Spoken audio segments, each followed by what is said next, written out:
Welcome to Ask Auto Trader, where we answer your burning questions. Now, most of the time, the questions that we get are mechanical in nature. People wanting to know about mechanical things on cars. This time, it's financial.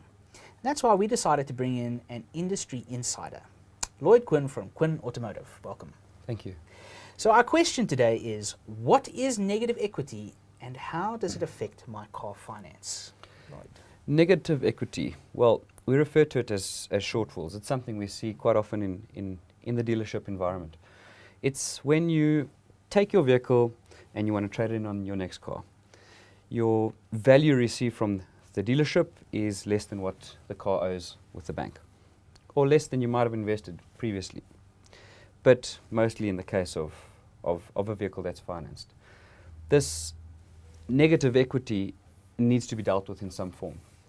And we find that sometimes it's loaded onto the next purchase or is dealt with in other ways.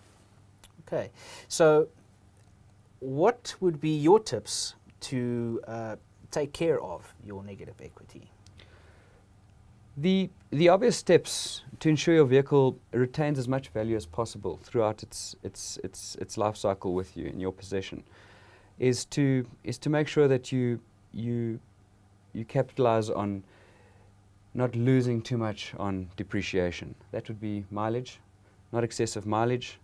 Keep it related to the industry norm, which is approximately 25 to 30,000 kilometers a year.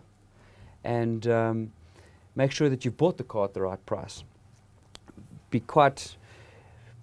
It's quite important to also have that vehicle have been financed previously on a good finance structure.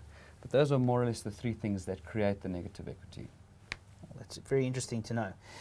Now, I would say probably try and avoid trading your car in before the crossover period. When we say crossover period, it would be the 2 to 3 year period that you've owned the car in. If you're trading in before that, you're going to find yourself in this situation. So be a little bit patient and just wait a little bit. Absolutely. And when you get to that 3 year, you can start shopping again. Sure. Would you like to add anything else?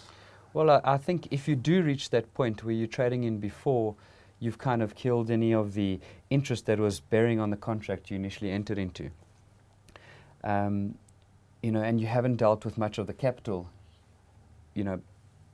exposure on the vehicle, it's definitely going to make the next deal tougher. And I think that's possibly the next thing we would want to discuss. Okay, so yeah, talk to your dealership. They're going to help you out, steer you in the right direction. Well, folks, there's your question answered. Now, if you have a question of your own, you can go to the Ask Auto Trader icon on the Auto Trader website, submit your question, and you might just be seeing it in an upcoming episode.